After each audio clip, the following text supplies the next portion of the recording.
Welcome to this motivational session that is tailored to equip student leaders in our schools with the requisite leadership skills so that they can be able to discharge their leadership responsibilities in a very effective manner. There is one philosopher who said that the greatest resource in a school is leadership. And you see, in a school environment, leadership is practiced at different levels. The higher level is where we have the POM of the school, comprising the chair of the POM, deputy chair. You also have the principal as the secretary of the POM. And then you have the mid-level leadership at the school level, where you have the HODs, heads of departments. We have also the lower level, where you have the class teachers also providing leadership at the school. But you also have a very critical component of school leadership, and this is the leadership at the student level, where we have the student council. And I want to challenge schools and also students who have been elected or selected to be student leaders that they need to take their responsibilities as effectively as possible, discharging their leadership responsibilities effectively as possible. Because according to research, most of these schools that are doing very well in KCSE, they are doing well in national exams. It is because they have a very strong student council that provides solid, effective leadership at the student level, so that the teachers can be freed and discharged to concentrate on their core responsibilities, and that is to teach, to set exams, cover syllabus, mark exams, and to sacrifice and to push students so that they excel academically. So that is why it becomes critical, important to equip student leaders with very important leadership skills so that they become effective student leaders. So my name is Abraham Mutuo. I'm a motivational speaker. I'm a writer. I was also a teacher in a secondary school for 12 years. And I'm here to discuss how to become an effective student leader. So the topic of my presentation is student leaders training. So this is a student leaders training. And I'm going to discuss various strategies, various methods that can be able to equip our student leaders to be very effective as they discharge their responsibilities. The first thing I want to talk about is importance of becoming a student leader. Because I know most of the student leaders in our schools, they were either elected or selected or appointed. But majority of them, they campaigned. They ran a platform of campaign so that the fellow students were able to elect them, maybe to be president of the student council, vice president of the student council, in the various leadership responsibilities. So my understanding is that you are a student leader because you like to be a student leader. And that's why I want to tell you that there are certain importance, there are certain advantages that comes with becoming a leader in school. And what are these advantages? The first importance of becoming a student leader is that it enhances your interpersonal skills. Becoming a student leader enhances your interpersonal skills. And what are interpersonal skills? Interpersonal skills are those skills that allows you to relate well with others. The social skills. Because when you become a student leader, like for example, let me take an example. Maybe you're a class rep, a class representative. If you are a class representative, most of the time, members of the class will be sending you to hear their issues with the class teacher. So you go to the office of the class teacher, you sit down with the class teacher, and then you begin discussing issues pertaining to your class. Most of the time, as you are discussing these issues with the class teacher, you develop social skills. You learn how to communicate. You learn how to express yourself. And as you learn how to communicate, to express yourself, in that way, you are learning interpersonal skills. You are gaining interpersonal skills. And through my experience, I've realized that when sometimes students do very well. In cases, if they get a straight A, they make it to university. They do very well at the university. And then when they graduate at the university, they'll be called upon to attend job interviews. You find a student that did quota straight in KCSE, quota first class at the university, but in a job interview they cannot talk. They cannot express themselves. There is a big disparity between what they have in their papers and their personality because they can't express themselves. And the reason is that they lack interpersonal skills. So, because you are a student leader, being a student leader is an opportunity that allows you to develop these interpersonal skills so that even when you graduate at the university, you already have the skills of how to communicate, how to express yourself, how to talk in a crowd, and those are very good interpersonal skills. So that's the first advantage. The second advantage of becoming, the second importance of becoming a student leader is it builds your self-esteem. Becoming a student leader is part of a process of building your self-esteem. And you see, first of all, we need to ask, what is self-esteem? Self-esteem is how you perceive yourself, the perception that you have about yourself. You see, some students have low self-esteem. So those students who have low self-esteem are those students who don't believe in themselves. They don't like themselves. They don't love themselves. And so the self-esteem is down. But if you love yourself, you appreciate yourself, you perceive yourself in a very positive way, your self-esteem goes very high. And I'm telling you that once you become a student leader, automatically your self-esteem goes up.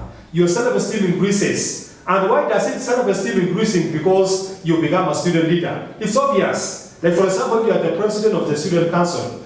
Most days during the assembly, maybe Monday or Friday, if the school has a population of let's say 600 students, and we know the president of the student council needs to be speaking on the assembly on Monday or Friday. So when you start on the assembly and you're addressing 500 students, you are addressing 600 students, you are addressing 1,000 students, there is something you feel good about yourself. You are telling yourself that out of 1,000 students, I was chosen to be their leader. Out of 500 students, I was chosen to be their leader. So you begin feeling good about yourself. And when you feel good about yourself, your self-esteem goes up, you begin believing in yourself, and your self-esteem goes up. Likewise, even if you are a class rep, you're in charge of 50 students in the class, you are leading 50 students in the class, you feel good about it, your self-esteem goes up, because you are leading 50 students in the class. So being a student leader is part of raising your self-esteem.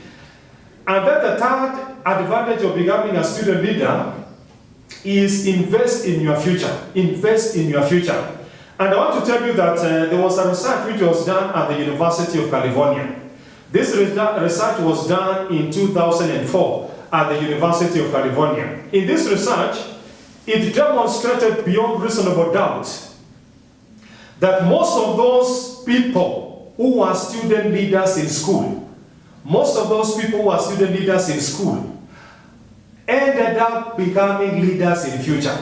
And I'll tell you, most of the presidents who are leading various countries were leaders in school. Most of the cabinet secretaries were leaders in school. Most of the CEOs of various companies and parastatals were leaders in school. Most of the principals in schools were leaders in school. Most of the head teachers in schools were leaders in school. And I'll take you a very good example here. The second president of the Republic of Kenya, the late Daniel Toroitich Arap Moi, was a leader, was a student captain at Kapsabet Boys between 1940 and 1943. When he was a student at Kapsabet Boys, he was a student captain. And I'm very sure it raised his self-esteem, raised his confidence, he believed in himself, and later on, he became the president of the Republic of Kenya. And use another example. The former president of the United States of America, the first black president of the United States of America, Barack Obama. Some of us, we think Obama just came from nowhere and he became president of America. That's far from the truth. Because I want to tell you, as far back as 1989, when Obama was only a second-year student at Harvard University, that is the time he made history. That's the time he came to the limelight, when he became the first black American to be elected president of the Harvard Law Review. We are told Harvard University had been in existence for more than 450 years. Harvard University had been in existence for more than 450 years. And in all that time, they had never elected a black person to lead the Harvard Law Review. But Obama emerged in 1989, he made history and became the first black president of the Harvard Law Review. And that was a very significant achievement to such an extent that at just an age of 27 years, Obama was featured on the cover page of the prestigious New York Times. He was featured on the prestigious cover page of the New York Times because of that history-making accomplishment.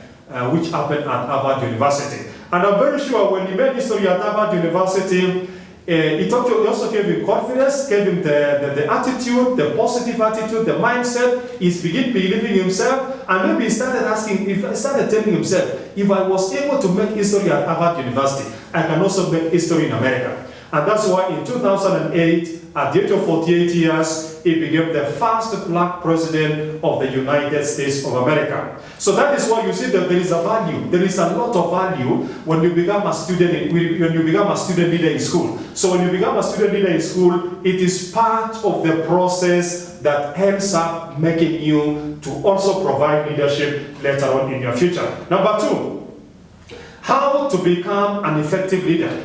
How do you become an effective leader? Because we are not just training you to be a leader. We are not just appointing you to be a leader or just becoming a student leader. We don't just want you to become a student leader. We want you to be an effective student leader. Effective student leader. A student leader who produces results. A student leader who delivers results. A student leader who makes an impact. A student leader who produces, whose duration, whose tenure of 1 year, there is an history. There is you tell yourself that after 1 year of being a class rep, after 1 year of being the president of the student council, there will be a record of accomplishment for that 1 year, for that duration of 1 year that you are providing leadership in that school. You can list some achievements. So that is why we want you to be just an effective student leader. And I'll list some of the things that you need that will make you to be an effective student leader. Number one is you need to know your strengths. You need to know your strengths. I'm very sure some of our student leaders that we have in our schools,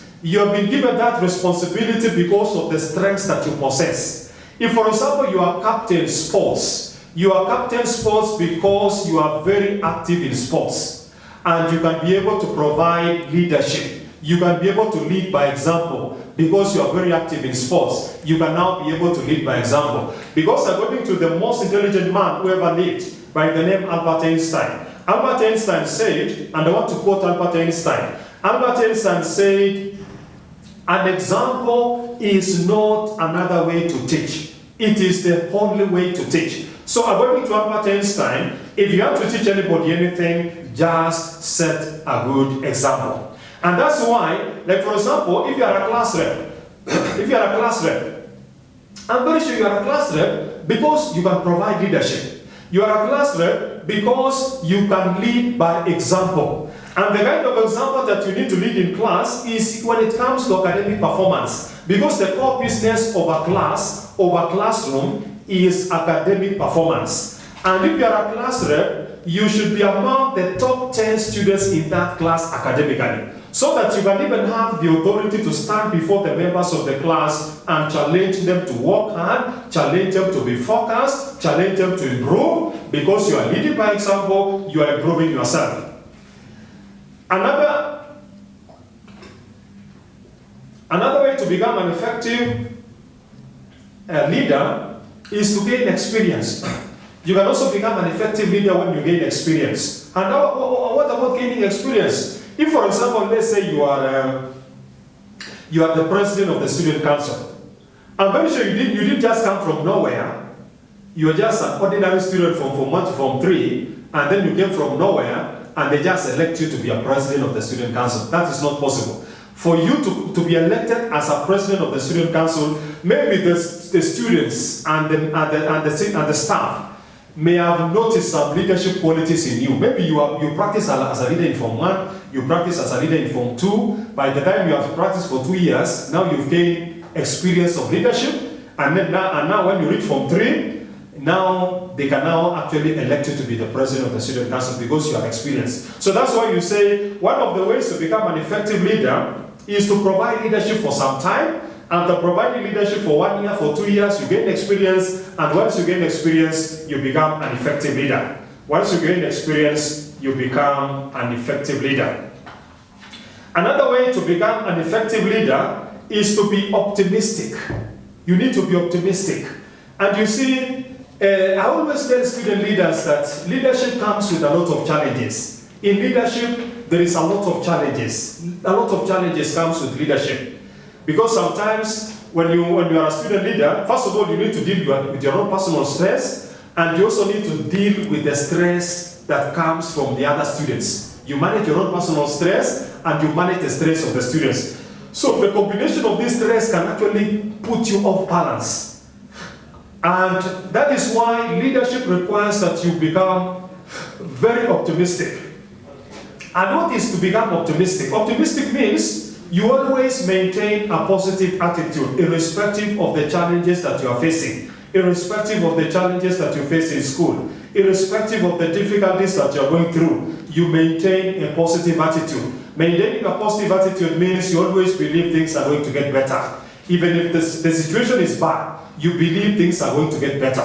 And that's always having a positive attitude. So positive attitude is a mark of leadership. Because sometimes you find students are just complaining, they are complaining. Some students are saying, oh, the githeri was not well cooked, oh, the portions of githeri they are being given is very little. But you can tell them, because of your positive attitude, because of the optimism, you are telling, you cannot challenge these students, you tell them, you know, the cost of living has gone up. The gorogoro of beans is 500, it was 300, it has increased to 500, so there is a lot of challenges that the school is facing. Can you pair with the circumstances? Maybe in the next 1 or 2 months, situation is coming back to normal, and you can be able to get our own normal portion of githeri, normal portion of ugali. So that is the optimism that you are telling the other students. Number 4 is take action.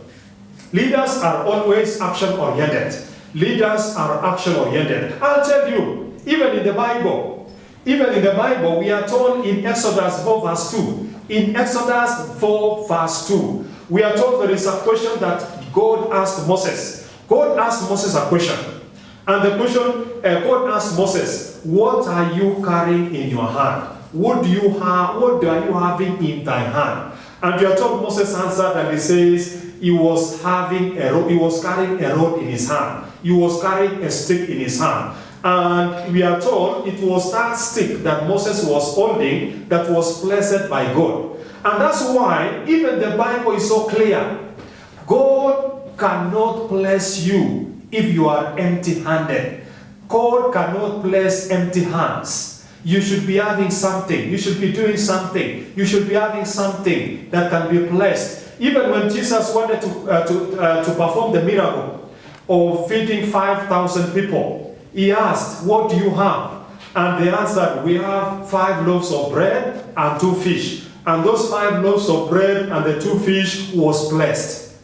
There was also that story where Elijah met a widow. And this widow wanted some blessings. And we were told, Elijah asked, what do you have? And then she said that he was holding some small portion of flour, small portion of flour. And it was that small portion of flour that was blessed by Elijah.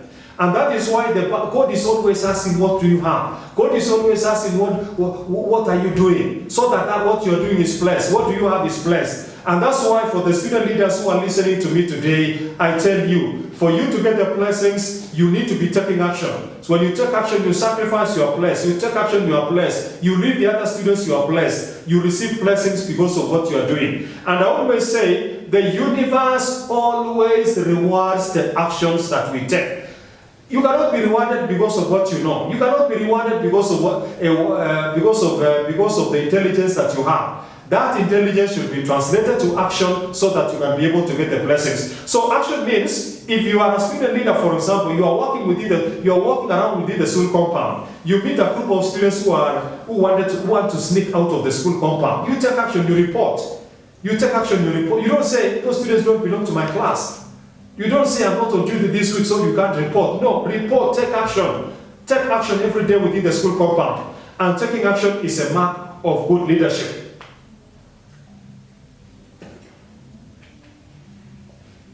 Number 3, I want to discuss qualities of an effective student council member. Qualities of an effective student council member. What qualities will make a student council member to be effective? Number one is self-confidence. And I want to say self-confidence is the foundation of leadership.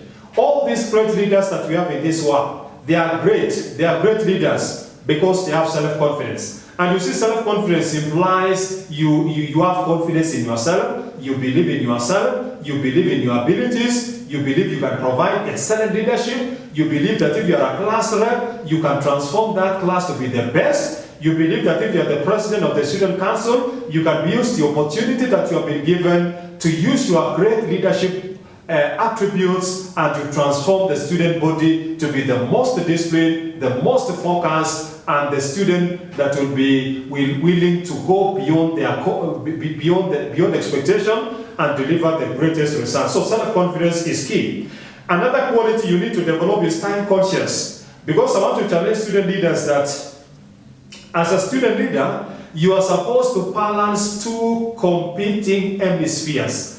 As a student leader, you are balancing two competing hemispheres. The first hemisphere is, first of all, you are a student in that school. Your parents are paying fees for you to learn and to get C+ and above and to transit to university. So your primary responsibility in that school is that you are a student. But because of the great qualities that have been noticed by the students, were also noticed by the teachers and the administration, you've been given another added responsibility. You are now a student leader. So you have two responsibilities you need to balance in that school. You are a student and you are a student leader. You need to balance the two responsibilities so that you are doing well as a student, you are also doing well as a student leader. So that your responsibility as a student leader is not suffering, and your responsibility as a student is not suffering. So you need to balance your time. You need to have a study timetable so that you know when are you supposed to be studying, when are you supposed to be discharging your leadership responsibilities. Number C is understanding.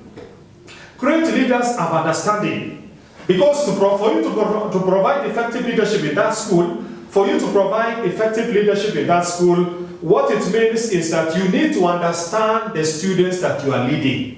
Understand those students that you are leading. Understand them by their names. Even know the challenges that they are facing, the grievances that they have. So what happens is that you need to be socializing with these students. But of course you socialize, but also you need to create a boundary. You don't go beyond a specific boundary. So that when you are always interacting with these students during break time, during games, in class, during lunch hour, during preps, you can talk with them, interact with them, you can learn what they are complaining about, what they are talking about, if they have grievances, what is the nature of the grievances that they have, and once you understand them, then you can actually be able to relate the same information to the administration or the teachers so that appropriate information can be taken. And even if, for example, you are a class rep and you are conducting a class meeting, you are conducting a class meeting in class, and maybe the students in the class are contributing in the discussion that is taking place in the class.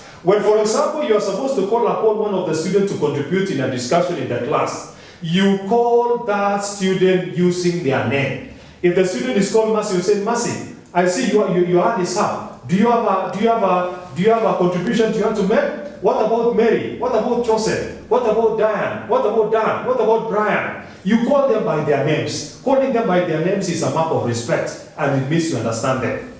So leadership is about understanding the students that you lead. Number D is discipline. Because you realize that, I want to say this. According to research, there is a relationship between discipline and performance. There is a relationship between discipline and performance. When students become very disciplined, their performance always goes up. And every time I'm interacting with students and I'm training student leaders, I always tell the student leaders to draw a graph of performance, of discipline against performance. You draw a graph of discipline against performance. So that on the y-axis, the parameter you put on the y-axis is discipline. On the x-axis is performance. And the discipline will be ranked up to 100%, performance up to 100%. So if you do a graph of discipline against performance, you will get a straight line from the origin. And that straight line from the origin indicates that discipline is directly proportional to performance. Level of discipline increases, performance increases. And that is why, because I quoted Albert Einstein, and I said Albert Einstein said, an example is not another way to teach. It is the only way to teach. And that is why if an example is the only way to teach, the greatest form of leadership that you need to practice as a student leader is the leadership where you lead by example.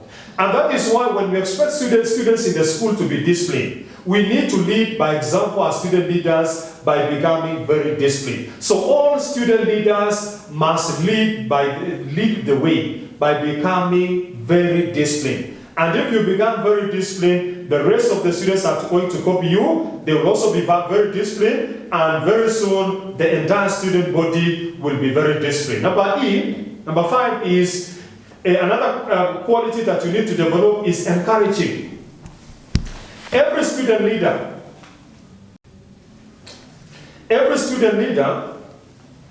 must demonstrate their great leadership by encouraging the students that they are leading. I always encourage the president of the student council, or the chair of the student council, or the captain of the student council. Every time you are given an opportunity to address students of the assembly, try as much as possible to encourage, to inspire, to motivate those students so that they believe in themselves. Great leaders always use every available opportunity to encourage, to inspire, and motivate students so that they reach to the highest value of themselves. Another quality that you need to develop is encouraging. You need to be encouraging. Student leaders, you need to be encouraging. You need to be courageous. Number 6 is you need to be courageous. Even the Bible is very clear. Courage is the greatest quality that every leader must develop. Courage is the greatest quality that every leader worth his soul must be able to develop. And I want to give an illustration here. I remember in 2017, I attended a national conference of principals of high schools in Uganda. And the conference was held in the city of Kampala, and I attended that conference. And I was sitting in the hall where the presentations were taking place. And then there was a session where the principals were sharing experiences. And I remember one of the principals from one of the high schools in Uganda was sharing an experience of an incident that happened in one of the secondary schools in Uganda some time back. And I want to tell you that, these high schools in Uganda, secondary schools in Uganda, are very large high schools, from Form 1 to Form 6. And most of these high schools are mixed, and they have over 2,000 students, 3,000 students. And I'm told that there was an incident that happened in one of the high schools in Uganda. What was the incident? We are told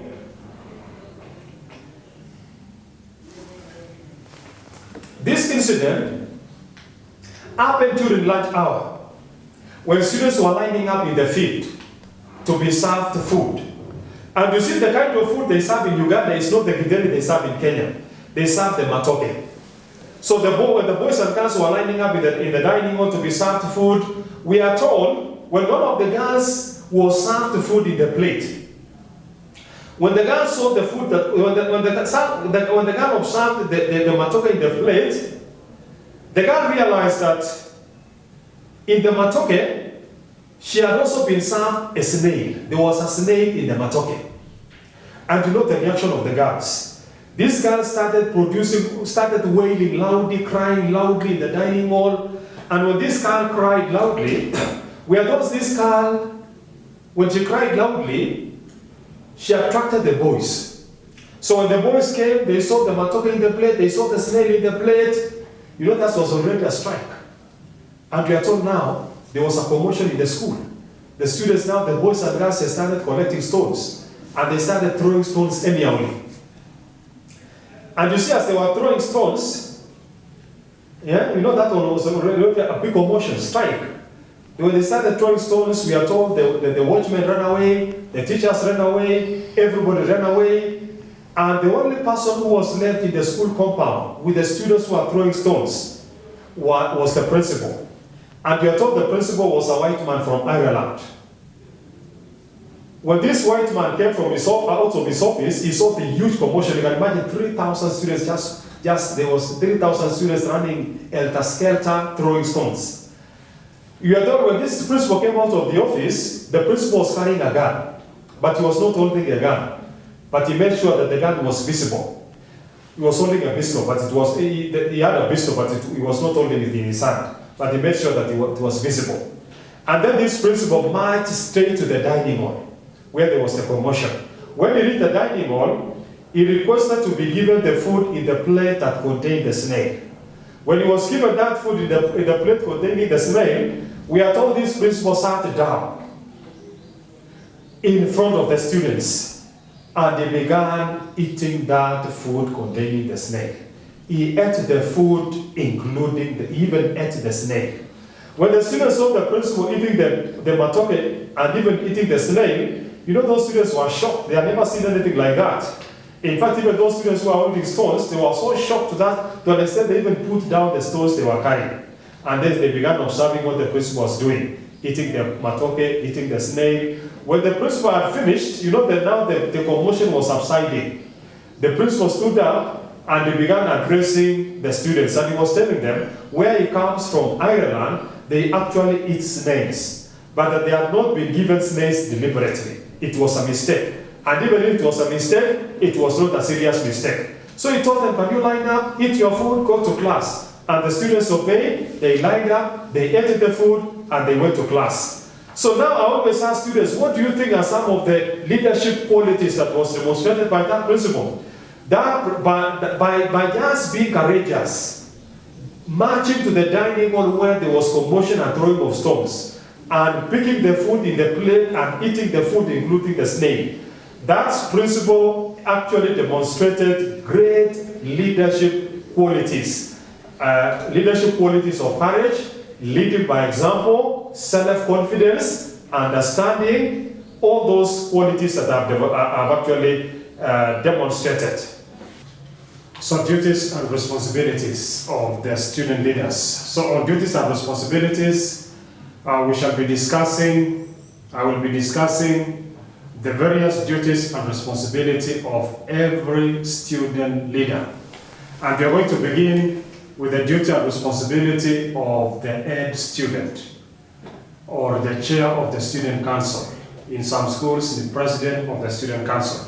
So what is the duty and responsibility of the president of the student council?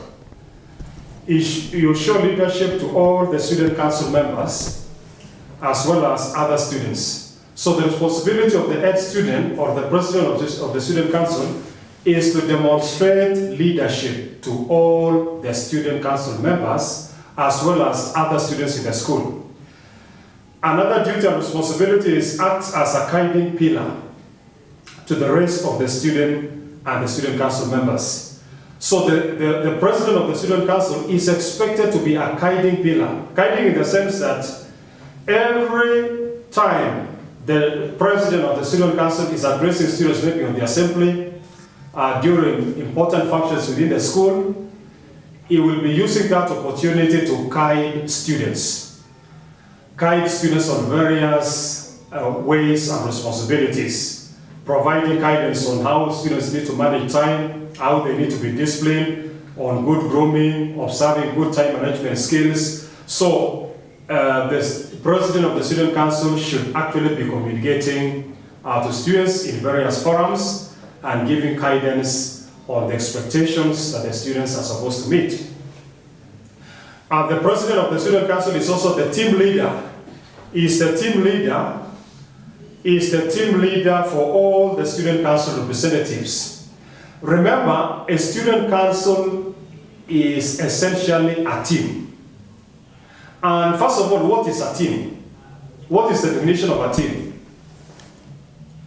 A team comprises members who play different responsibilities within the team, and those different responsibilities are supposed to complement each other so that the overall objective and the goal of the team can be achieved.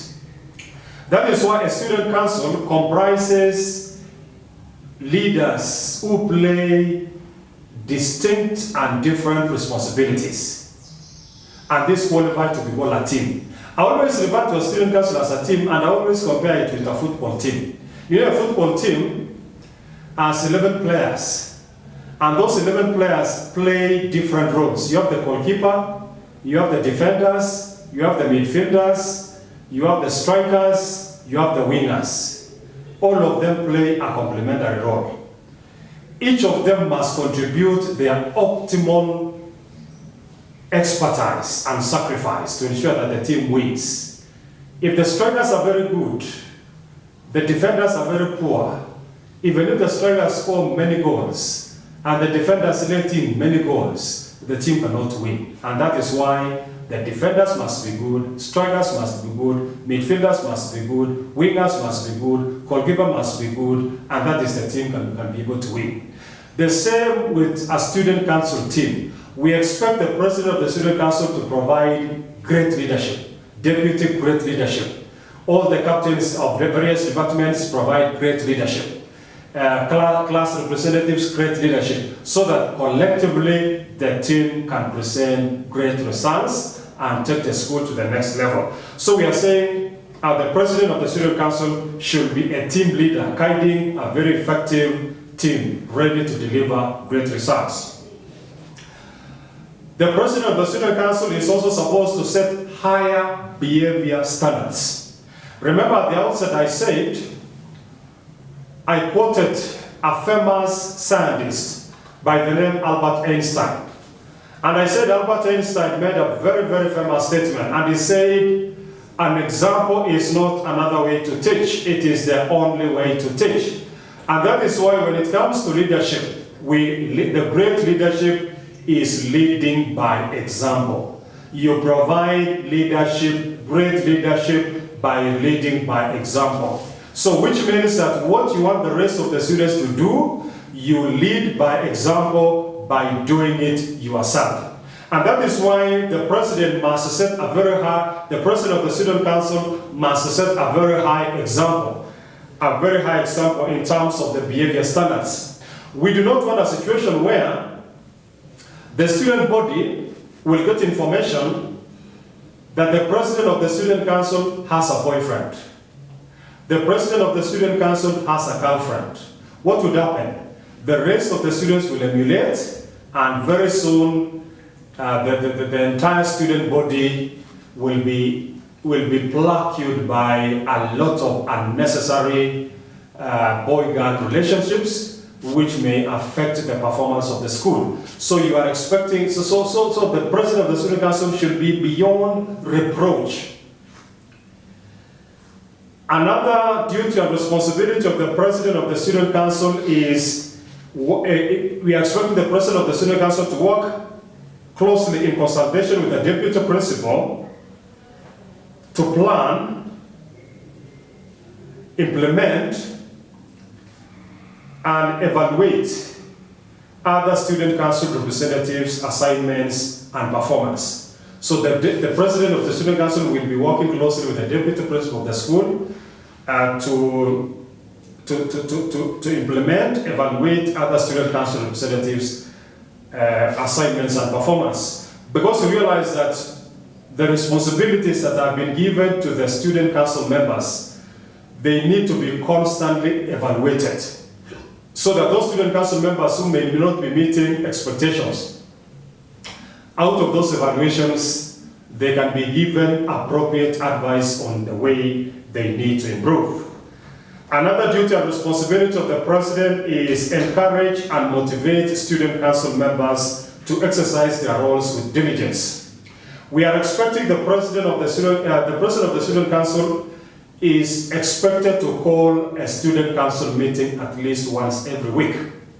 And in those student council meeting, the president of the student council should be able to use that opportunity to encourage and motivate student council members to discharge their responsibilities in an effective manner. The president of the student council is also expected to liaise closely with teachers, the deputy principal and principal in supervising the entire student council representatives. So the work that has been given to the student council representative, they need to be supervised, evaluated, and monitored, and this responsibility falls squarely in the shoulders of the president of the student council. The president of the student council is also expected to start the assembly every Monday, Friday, and any other day as it may be scheduled or requested. So it is the mandate of the student council, of the president of the student council, to speak during assembly, either Monday assembly, Friday assembly, and any other day that it may be scheduled. And what you need to understand is that every time the president of the student council will be speaking of the assembly, or even any other day, like for example, academic day, AGM, Thanksgiving, the president will be speaking on behalf of the students. He is speaking the voice of the students, because not all the students in the school will get an opportunity to speak. So when the president speaks, the conclusion is that the students have spoken. The president of the student council is also expected to call a student council assembly. So I've said we are expecting a student council assembly every once in a week, and it is the president of the student council who calls that student assembly. The president of the student council is also supposed to assist teachers in organizing school events. Assist teachers in organizing school events like debates, subject challenge, and other school events. So when there is an activity within the school, we are expecting the president of the student council to assist the teachers and the administration of the school to ensure that responsibility is discharged in a very optimal way. The president of the student council is also the leader of the student body. He is the leader of the student body. He represents the school and the student body in various forums and meetings throughout the year, including school assemblies, new parents' days, reception days, visiting days. So I've said, if there is an activity within the school, then you realize that the president of the student council will be called upon to speak on behalf of the students. Will be speaking on behalf of the students. Now let's go to the duty and responsibility of the deputy head student, or deputy president of the student council. Deputy president of the student council. What are the duties and responsibilities? Deputy president of the student council is essentially a student council representative public relations officer. It delivers official communication on behalf of all the other student council representatives. Remember, what I've said is that it is the president of the student council who calls a student council assembly. But it is the deputy president of the student council who actually communicates the message to the rest of the students, to the rest of the student council members. Like for example, the deputy president will be telling the other student council members that the president has called a meeting of the student council. It is on Friday from 4 p.m. in the evening, and the venue is this place. So after the president of the student council calls a student council meeting, the deputy president communicates the same message to the rest of the students. The president of the student council is also responsible for publicizing student activities and achievements. The deputy president is responsible for publicizing student activities and achievements. What I mean is, because you have said the deputy president is actually the public relations officer of the student council. And you realize that in the course of the term, the students in the school will be participating in various activities like ball games, athletics, maybe music, maybe drama. And you find that maybe sometimes the school has participated up to the regional level, maybe in drama. And in the regional level, maybe they were number 1, they were number 2, or number 3.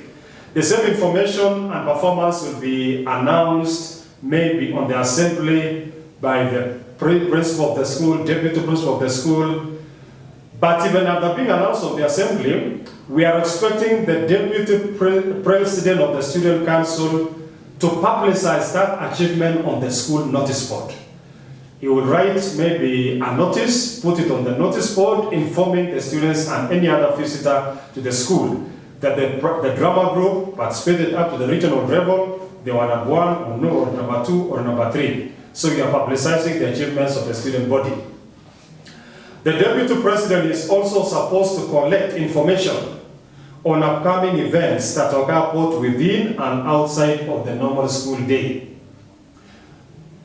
You realize that there are so many activities that could be happening within the school or outside the school. Like for example, maybe there is a subject contest in a neighboring school. And once maybe the deputy president has gotten an okay from the administration that the students in the school will be allowed to participate in that event. Now the deputy president of the student council will begin publicizing that event and inviting students who are interested to begin preparing themselves so that they can be able to represent the school. So that is the work of the deputy president of the student council. The deputy president of the student council is also supposed to assist the president of the student council with the organization and monitoring of student council representative duty roster.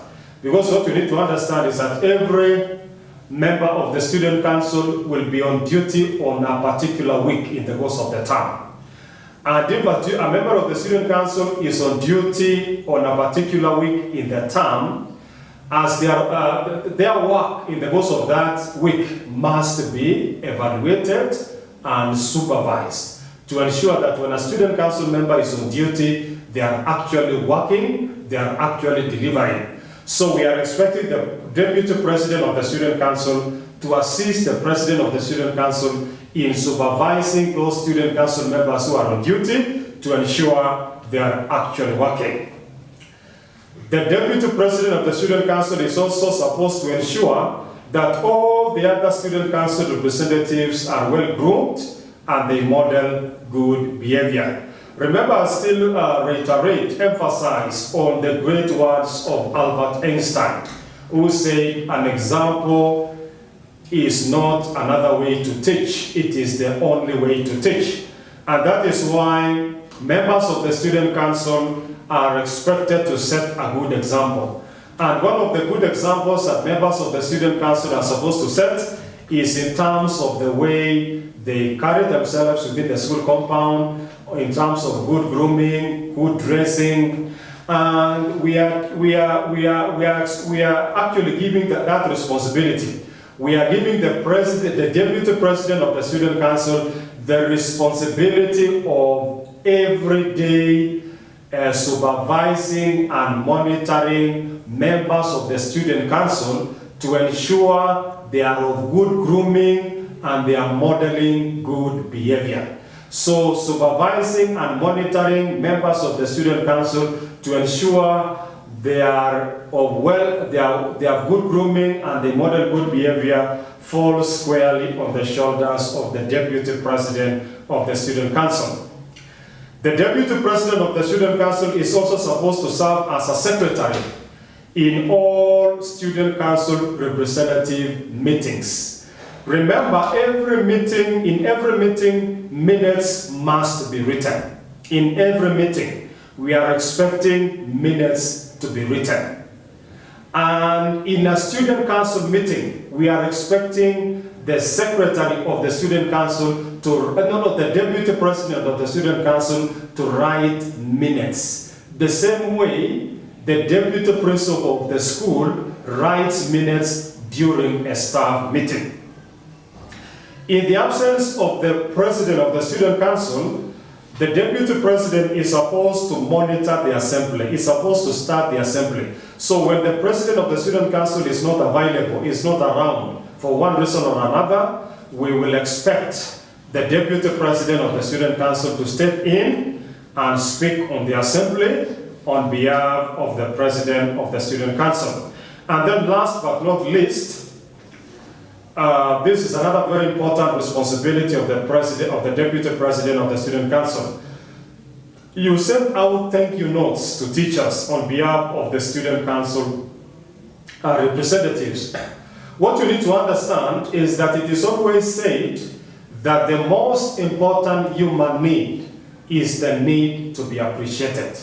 Most important human need is the need to be appreciated. Every human being, we are looking for appreciation. And what we need to appreciate here is the fact that in the course of the term, teachers have sacrificed, teachers have worked hard, teachers have finished the syllabus, teachers have set exams, teachers have marked exams. So these teachers also need to be appreciated in the course at the end of the term for the great work that they have delivered to the school. And it is the responsibility of the deputy principal, the deputy president of the student council, every term, at the end of every term, you write a letter of appreciation to every teacher, thanking the teachers for the great sacrifice, for the hard work, for the dedication and resilience that they have displayed in the school in the course of the term. And you realize that when those teachers receive those letters, they will be so happy, they will be very motivated, they'll be very inspired, and even those teachers will come back the next term with a lot of enthusiasm, a lot of excitement, a lot of energy to continue pushing through the curricula to completion. I want to illustrate this aspect of appreciation. I remember one time I was reading a book, a motivational book, where we are told there was a fellow who had been employed, who was newly employed in a particular company. He was a new employee in a particular company. And this new employee in a particular company realized that during lunch hour, all employees in that company were lining up to be served food. And this new employee, of course, joined the queue, and this queue was moving slowly. And as this queue was moving slowly, this new employee was very observant. He was observing that at the far end of the line, of the queue, the girl who was serving food appeared to be stressed, appeared to be demoralized, appeared to be under depression. Because that girl who was serving food was just scooping food on the scooping food, pouring them on the plate, scooping food, pouring on the plate, and this girl was not even smiling. And so when this new employee reached the end of the line where he was supposed to be served the food, he decided to be different. He first read the name tag of the girl who was serving food and realized that the girl who was serving food was called Susan. So this new employee smiled and called the girl by the name Susan. You look smart, you look beautiful. And we are told for the first time, that girl who had not even smiled since morning began smiling. And when this girl smiled, she felt appreciated. In fact, this girl had even forgotten where there was meat. She scooped the meat, poured them on the plate of this guy. She looked for the fruits, she looked for the drink, she looked for the soda. In fact, we are told this girl even forgot everybody on the line, and she served this guy for more than 5 minutes. Why? Because she was appreciated. So that is why the big challenge we are giving our great student leaders in every part of this great republic is that they need to practice appreciation. They need to practice appreciation, appreciate the students, appreciate the teachers. And it is now the responsibility of the deputy president of the student council at the end of every term, write a letter of appreciation to every teacher, appreciating them for the great work that they have done. Now let's look at general duties of student council members, because you see, we cannot be able to touch on every student council member because it would actually take a long time. So I just want to summarize by looking at the general duties of student council members, all of us, whether you are a class rep, you are a dormitory captain, you're in charge of sanitation, you are a timekeeper, all of us, what are our general duties and responsibilities? Number one is you coordinate and conduct activities designated along with respective coordinators. So if you're in charge of sanitation, do the work pertaining sanitation. You're in charge of laboratory, do the work pertaining laboratory. You're in charge of games, provide leadership when it comes to games. You are in charge of, you are a class rep, provide leadership when it comes to class management. And then that's actually your work. Number two is you encourage student participation in the various activities are designated. Remember, there are various activities which requires, within the school, which requires participation of the students. It can include general cleanliness, morning cleanliness, debates, maybe co-curricular activities where students are supposed to engage. So when it comes to mobilizing students to move from one activity to the next, then we require the full participation, commitment, and student council members taking action. I remember one time I was invited to speak in a school, to speak in a school, to motivate learners in a particular school. And we had agreed with the principal that I was supposed to go to that school on a Saturday, and I was supposed to start the session at 9 on a Saturday, 9 in the morning on Saturday. So because I'm very conscious when it comes to time, I arrived in that school at exactly 9. But I realized that there was no activity which was taking place because the students were engaged in morning cleanliness on a Saturday. And I sat down waiting for them to finish cleanliness. And they continued with that cleanliness for another 3 hours. In fact, they were finishing at 1. An activity that was supposed to be completed by 9 on Saturday in the morning dragged on up to 1. So you can realize that that school actually wasted over 3 hours because there was no prompt mobilization of the students to engage in an activity and use the shortest amount of time. You're also supposed to report to the school authority on any sensitive matters and student behaviors. So student leaders, every time I'm telling you, student leaders need to be proactive. Don't sit on a sensitive information. When you come across an information that is potentially dangerous and very sensitive, don't sit on it. Report immediately to the administration so that prompt action can be taken. If, for example, some students are discussing something that is a bit sensitive, involves maybe students engaging in strife, just report it. Students have come with contraband goods to the school like ban, alcohol, report. And this kind of proactive action is what is going to save the school from a lot of damage. You also need to exhibit exemplary role model and discipline. So student leaders need to exhibit exemplary role model and discipline. You also need to manage student discipline and inculcate good behavior. So we are expecting every member of the student council to be of high moral character, high level of discipline, so that they can be able to set a good example to the others. We don't want a situation which I've witnessed in some schools, where when the teachers want to punish some students who have committed a particular mistake, maybe there are some 5 students who are supposed to be punished. But among the 5 students to be punished is also a member of the student council. And in a situation like that, you put teachers in a very awkward position. So that even this teacher, instead of punishing the 5 students, because there is a student council member in that group, you find the teacher, because he's put in a very awkward position, you find the teacher simply says, I'm forgiving you for today, don't repeat it again. Because you know, if a member of the student council is punished together with other students, they lose respect of the other students. The other students will lack respect in a student council member who has been punished with them. And that's why you realize that we need to challenge members of the student council at all costs, at all times within the school. They should be of high moral character. They should not put themselves in a situation where they put teachers in a very awkward position. So, members of the student council should also effectively link the student body to the school administration. So members of the student council must actually provide effective linkage between the students and the teachers. You will act like a go-between, so that at all times there is a very conducive, working, positive relationship between the students and the teachers, between the administration and the teachers. And for that harmony to prevail, we are expecting the members of the Student Council to become an effective link, providing a conducive working environment between the teachers and the students, administration and the students.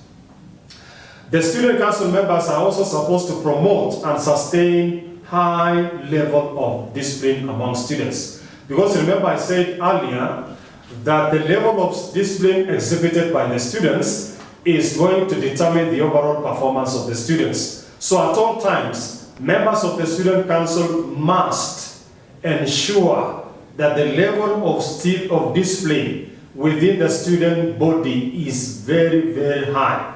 And for them to be able to sustain that very high level of discipline, the members of the Student Council must walk the talk. They walk the talk. They walk the talk. And you see, walking the talk means you lead by example. You yourself, as a member of the Student Council, must be of high level of discipline, so that at least you can influence the other students to be of high level of discipline. Also, members of the Student Council must generate a positive school spirit. Must generate a positive school spirit. And I want to quote a man here by the name John Gardner. And this man by the name John Gardner says, the prime function of a leader is to keep hope alive. The prime function of a leader is to keep hope alive. And that is why our major responsibilities as leaders is always to provide hope to those students that we are leading. Always tell them that the school is moving in the right direction. Always tell them that we have great teachers, we have great facilities. This is a school that can become #1 even nationally. That there are only 2 types of schools in this republic, your school and others. So that message should be crystal clear and should be embedded firmly in the minds of the student body. You also need to provide support to the administration, teaching and non-teaching staff. So it is also the responsibility of members of the Student Council to ensure that they are providing effective support to the administration, teaching and non-teaching staff. The members of the Student Council are also supposed to serve as an authentic student voice in the school. They are serving as an authentic student voice in the school. Authentic student voice in the school means in a forum, like for example academic day, when a class rep is told to speak, that class representative is speaking on behalf of the students. And when a class rep has spoken, the conclusion is that the students have spoken. During an AGM, when the president of the Student Council is given an opportunity to speak to the guests, to the teachers, to the parents and everybody, the president will be speaking the language that the students would have spoken. So is the authentic student voice. When he speaks, the students have spoken. You're supposed to support the entire student body, realize the academic dreams and individual potential. There is a man here by the name John Buchan. There is a man by the name John Buchan. And this is what John Buchan says. John Buchan says, the task of leadership is not to put greatness into people, but to elicit it, for greatness is there already. This is a very fundamental point, a very important point. What you need to understand is that every student in a school has potential in them. God has given each one of us the capacity to be great, the ability to be great, the ability to be #1, the ability to be anything that we want to be.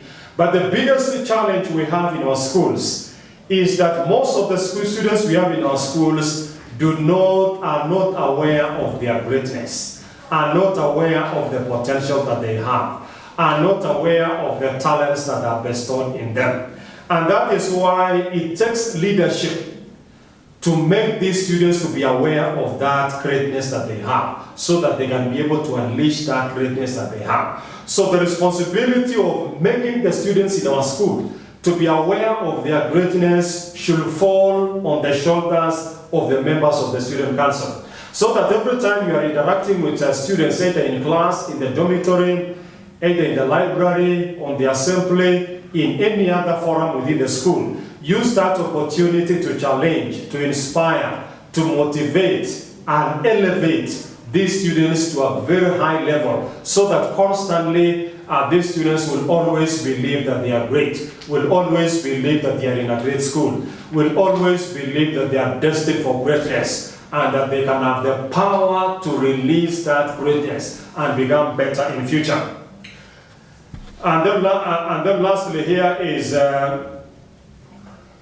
members of the student council, you are supposed also sometimes to arbitrate on some minor conflicts among students. What you also need to understand is that, not all these challenges facing students should be taken to the administration or should be brought to the attention of the teachers. There are some minor conflict within students which members of the student council can handle among themselves. So not all mistakes committed by students should be taken to the attention of the teachers. The members of the student council can be proactive and handle those issues on their own, so that at least teachers can have more time to teach, more time to cover the syllabus, more time to mark exams, and more time to prepare for lessons. Now let's look at the duties and responsibilities of the class representatives. And before I highlight the duties and responsibilities of the class representative, I want to make one point very clear here. According to research, 90%, 95% of indiscipline cases in the school emanate from the classroom. 95% of indiscipline cases in the school come from the classroom.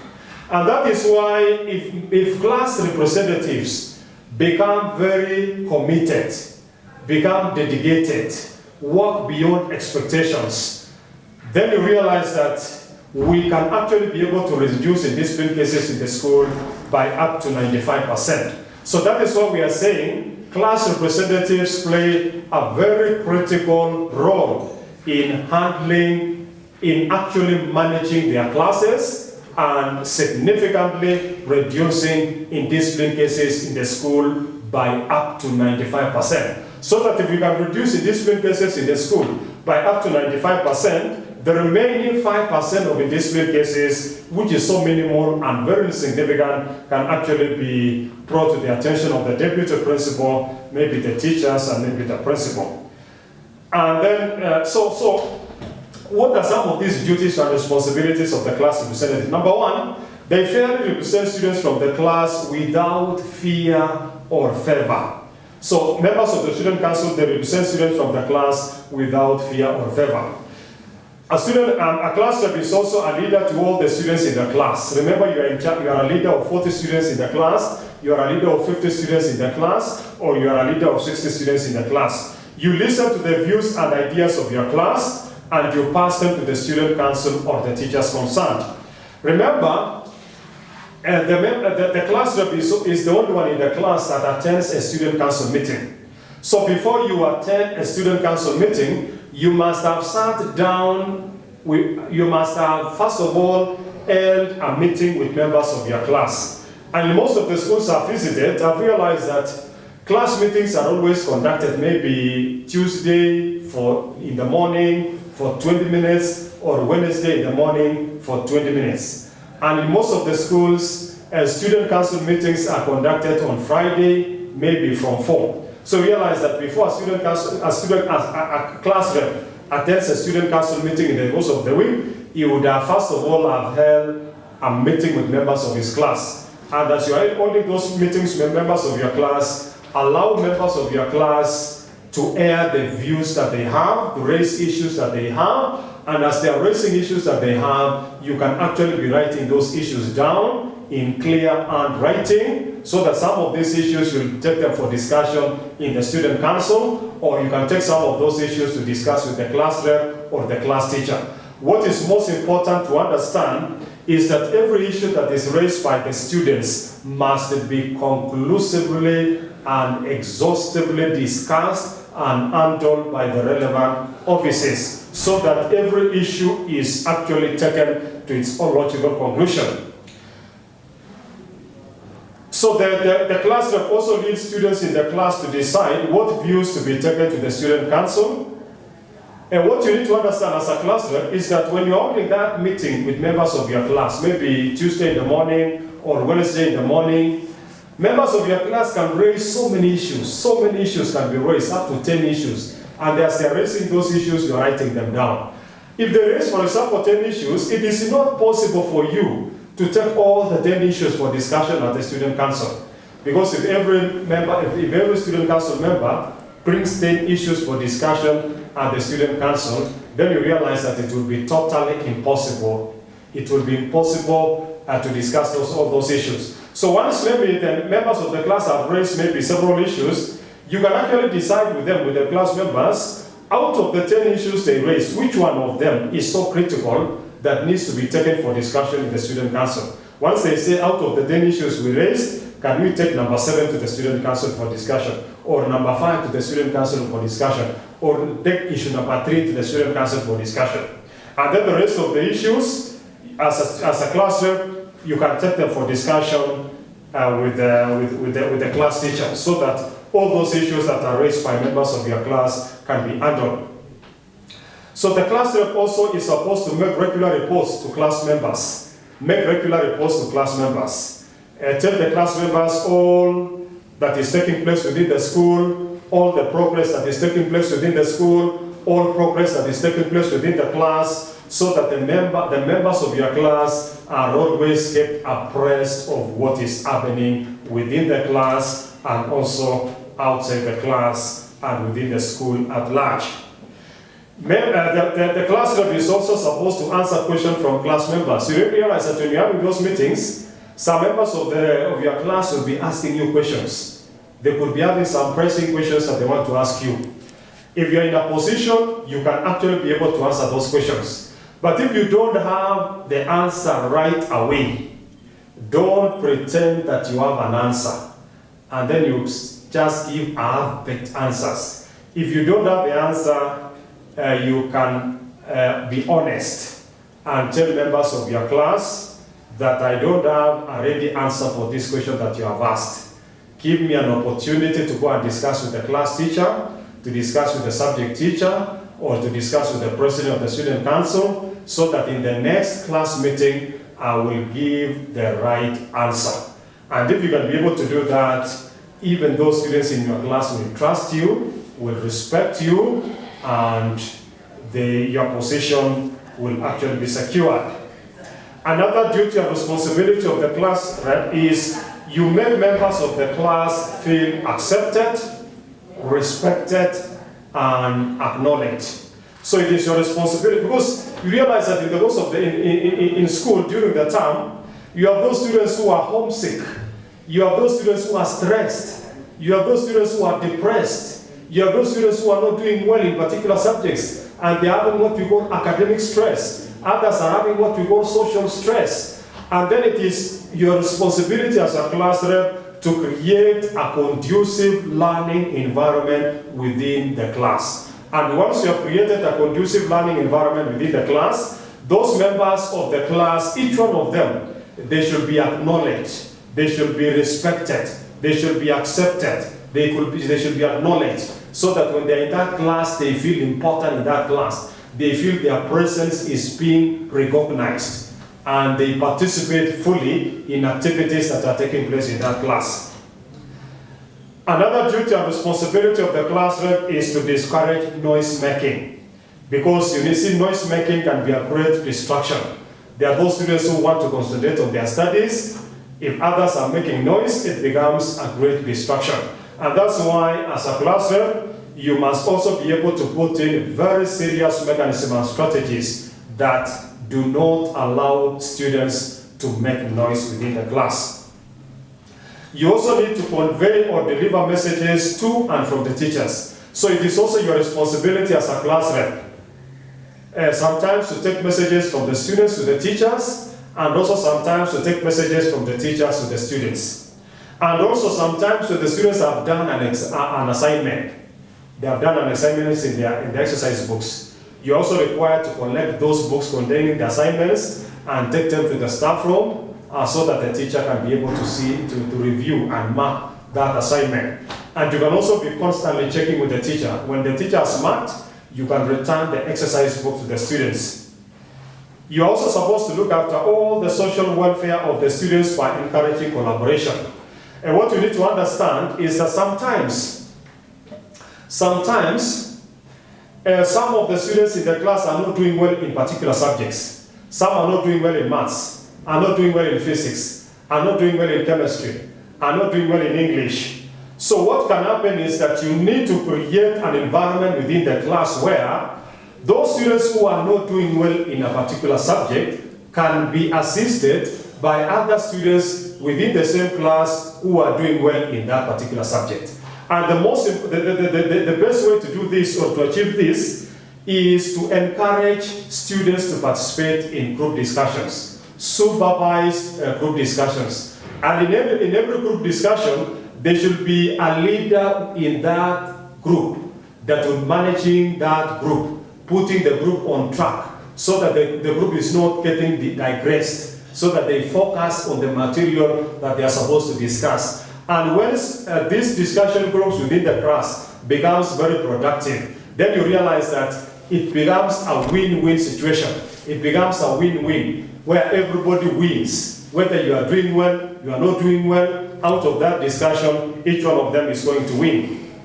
And then lastly, on the part of the student, of the class rep, is that you're also supposed to compile a duty roster. You compile a duty roster as well as remind students of their respective classroom responsibilities. It is the responsibility of the class rep to prepare a duty roster.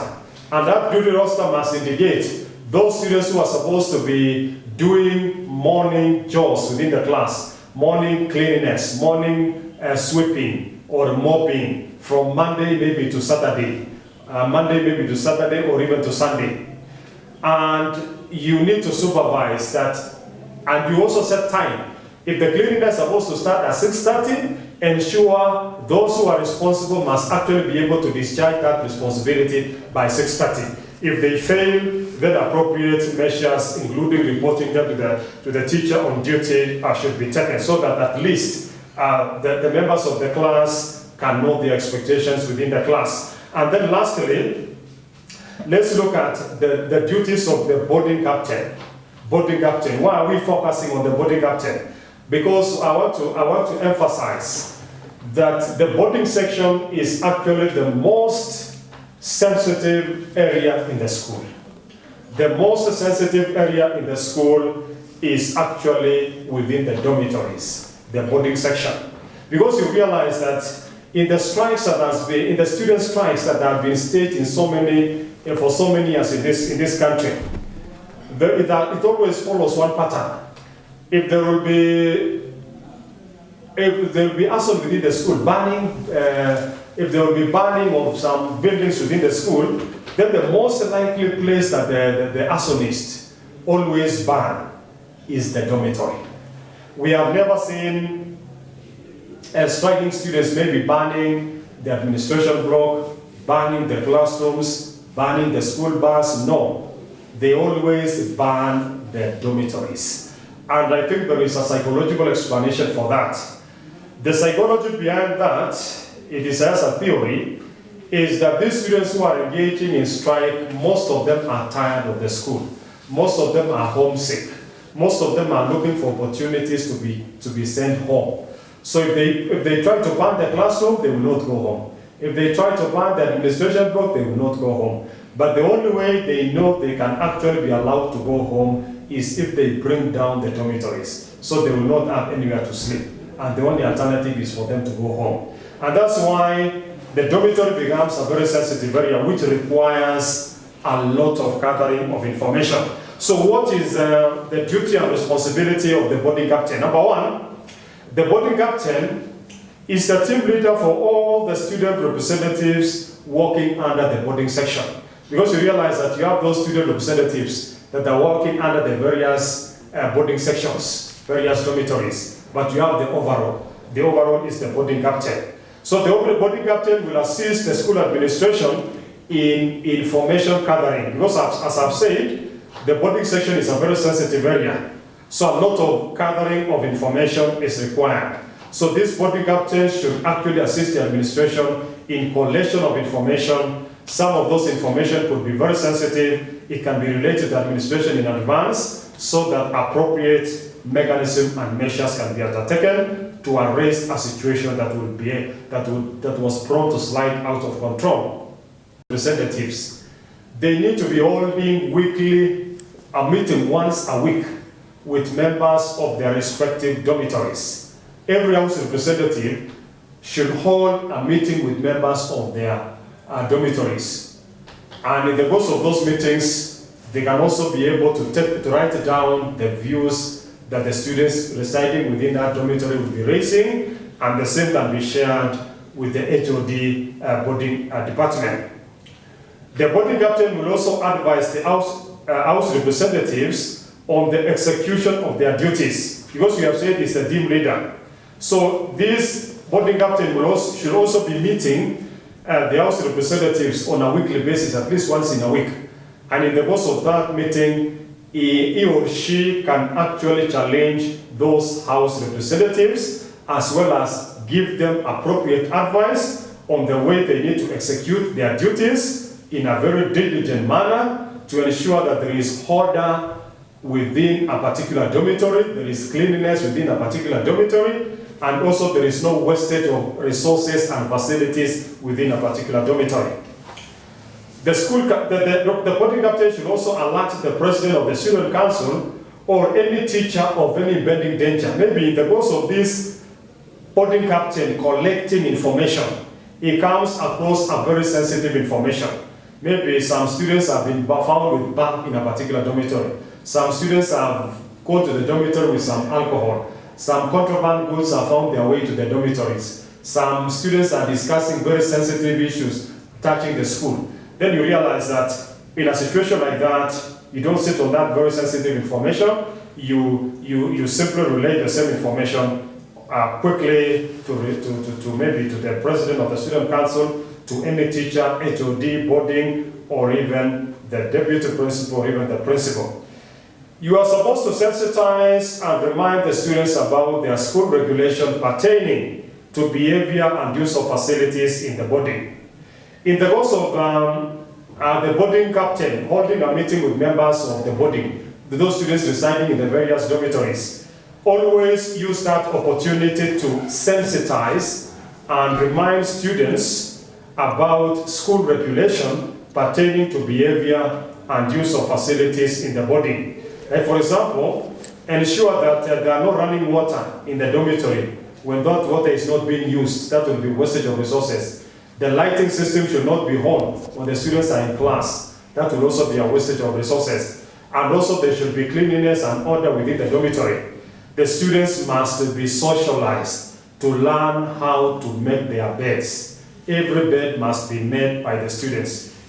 And then promote a spirit of teamwork and cooperation among house representatives. So, because we have said the boarding captain is supposed to be the team leader of the house representatives, so it creates a kind of a team spirit where the house representative can work as a team, a cooperation, and they work as a team.